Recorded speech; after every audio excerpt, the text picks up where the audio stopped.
Have a good night, Kamala Harris. Now's the time I need you on my side. No, that was the most racist joke ever. No, I got like 4 more in the chamber. Okay then, strap on your seatbelt. Let's enter Troy Bond's stand-up world, where boundaries are pushed, awkward moments have their punchlines, and politics get roasted like marshmallows put through a fire. Hecklers are involved, along with blackface jokes. And don't worry, it isn't what you think. This is a crazy ride. Let's survive Troy's chaos together. Oh, thank you! This is way better than the last show I just did. They were all pieces of shit. That's how it was. Sometimes you don't get a good crowd. Sometimes you get a good crowd. They're not great, this is good. Like this crowd feels great, but is gonna get good soon. Let's start with Troy Bond's first crowd assessment. All stand-up comics know you are like a chef about to serve a 5-course meal standing before the audience and wondering whether to serve it in a dumpster or fine china. Bond does that classic comic low expectation thing. They may not be great, but at least they're tolerable.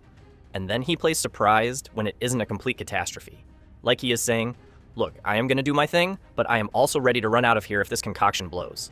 In reality, this is comedy equivalent to chewing into your food and thinking, whoa, it ain't poisoned after all. Politicians should be forced to do stand-up.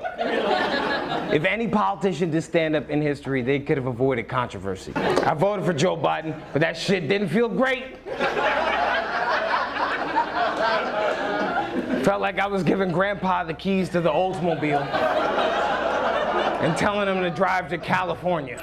Chilling with politics, nothing compares to the good night forced comparison of one's political choices to allow Grandpa to take over behind the steering wheel. Troy is somehow channeling that awkwardness we felt post-voting. It's like a rock and a hard place scenario. The bit about handing Grandpa the keys to that Oldsmobile? Spot on. We knew it was a bad choice all along, but we did it anyway. That was the best of a bad situation. I give credit where credit is due. I'm probably the most pro-anti-Trump comic out there. You're not. Shut the fuck up! No, shut the fuck up. As a white guy trying to talk for black people. I'm not. Bitch, no, you're not. Yes, I wasn't. No, you were. You just tuned in. You were trying to. Well, you were trying to. For what? What are you upset about? It's not me. No, and shut up. Any black person ever tried to laugh at his fucking jokes, no. Stop having fun, motherfuckers! Go ahead, yeah, stop having fun.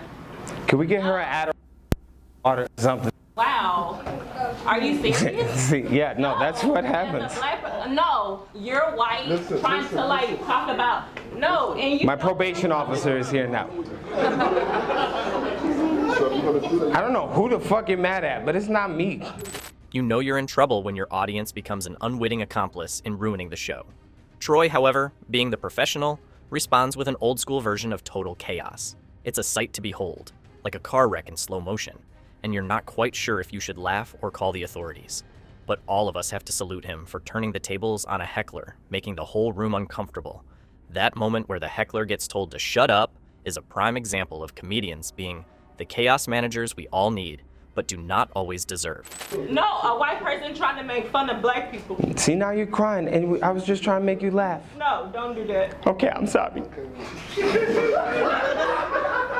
Now I'm gonna make fun. I was trying to be empathetic. It wasn't funny. It was not. No. I don't care. You trying to like laugh at that shit. How dare I at a comedy club? She came here for a TED Talk. Everybody knows you go to the basement for political opinion. I don't even know what he's saying, but it's just shit sounds tense. You a bitch. Why do you think I'm doing this for a living? You think I was a football player? I'm a bitch, goddammit. Empathy in comedy? Troy wants to be relatable, but the audience isn't having it. I love how ironic it is, trying to be empathetic, while at the same time poking fun at empathy. He's hugging you with one arm and punching you with the other. But isn't that how stand-up should be? A little bit vulnerable, a little bit slap in the face funny. all leaving you laughing, cringing, and contemplating within the same minute.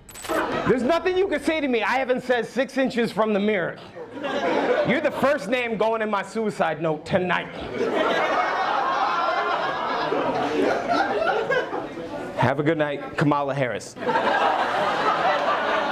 Now's the time I need you on my side. No, that was the most racist joke ever. No, I got like 4 more in the chamber. No, Kamala Harris. Wait, don't drop the scarf, man. That was $3 at Dollar Tree, man. Madden, bitch. No.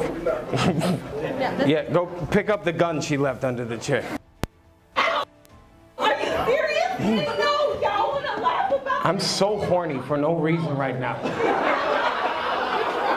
Don't bully me, I'll come, bitch.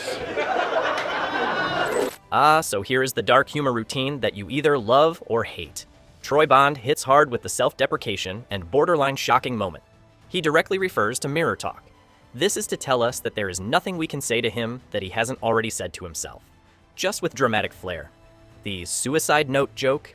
Yikes. That kind of joke has you tentatively laughing and checking to see if it's still alright for you to be laughing. And then he brings in a Kamala Harris mention that's so random it takes you right out of it. But therein lies the beauty of the moment, raw, dark, and unpredictable.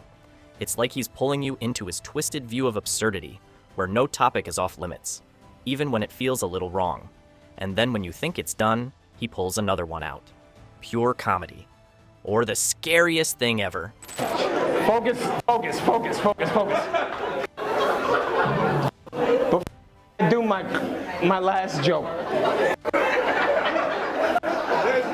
I ask you a question? What part was I being racist at? I didn't even get to my Jim Crow jokes yet. I got blackface over here in the trunk. I was ready.